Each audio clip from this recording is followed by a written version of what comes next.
Hello বন্ধুরা, সঞ্চয় education চ্যানেলের পক্ষ থেকে রয়েছে আমি সঞ্চয় বিশ্বাস। আপনাদের সবাইকে ধন্যবাদ জানিয়ে আমি আমার ভিডিওটি শুরু করছি। তো আজকে আমার বিষয় হচ্ছে যে আমরা নতুন করে কিভাবে কম্পিউটারে পাসওয়ার্ড সেট করব। তো যারা আমার এই চ্যানেলটি সাবস্ক্রাইব করেছেন তাদের সবাইকে জানাই অসংখ্য ধন্যবাদ, এবং যারা আমার এই চ্যানেলটি সাবস্ক্রাইব করেননি তাদেরকে অনুরোধ করব আমার এই চ্যানেলটি সাবস্ক্রাইব করবেন এবং পাশে থাকা বেল আইকনটি ক্লিক করবেন। তাহলে শুরু করা যাক যে কিভাবে আমরা পাসওয়ার্ডটি সেট আপ করবো।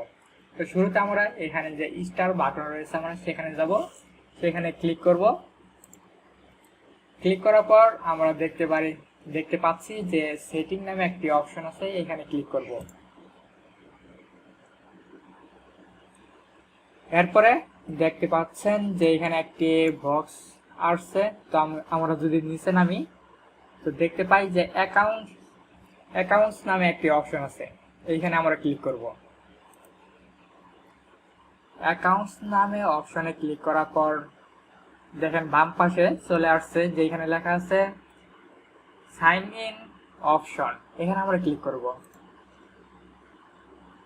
এখানে ক্লিক করার পর যে আমরা ডান পাশে যদি দেখি যে একটি অপশন আছে পাসওয়ার্ড, এখন সেখানে ক্লিক করব।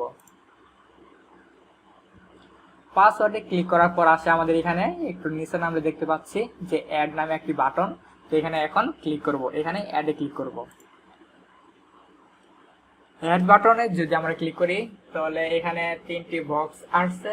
প্রথমে আছে নিউ পাসওয়ার্ড, কনফার্ম পাসওয়ার্ড এবং পাসওয়ার্ড হাইড। আমরা নিউ পাসওয়ার্ড দিব।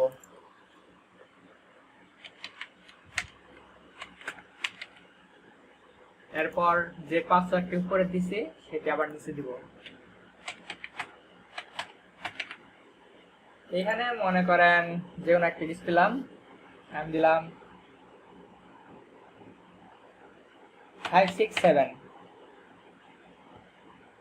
এরপর নেক্সট, তারপর ফিনিশ। তো আমাদের পাসওয়ার্ড সেট আপ হয়ে গেছে। একটু নিচে নামলে যদি আমরা দেখতে পাই রিকোয়ার সাইন ইন, এখানে আছে অপশন একটি রিকোয়ার সাইন ইন। দেখেন বক্সের ভিতর আছে নেভার। তো যদি নেভার থাকে তাহলে আমাদের পাসওয়ার্ড দেওয়া হয়েছে, কিন্তু যদি আমরা কম্পিউটার রেজিস্টার দেই অথবা অন করি তাহলে পাসওয়ার্ডটি শো করবে না। যদি এখানে ক্লিক করে when PC wake up from sleep এখানে ক্লিক করি তাহলে আমাদের এই পাসওয়ার্ডটি শো করবে। তো আমরা এই অপশনটি অন করে দেব। অন করে দিয়ে এটি কেটে দিব। তো বন্ধুরা, আমাদের এই পাসওয়ার্ডটি সেট আপ হয়ে গেছে। তো আশা করি আমার এই ভিডিওটি আপনাদের উপকারে আসবে। তো সবাইকে ধন্যবাদ জানিয়ে আমার ভিডিও এখানে শেষ করছি। সবাইকে ধন্যবাদ।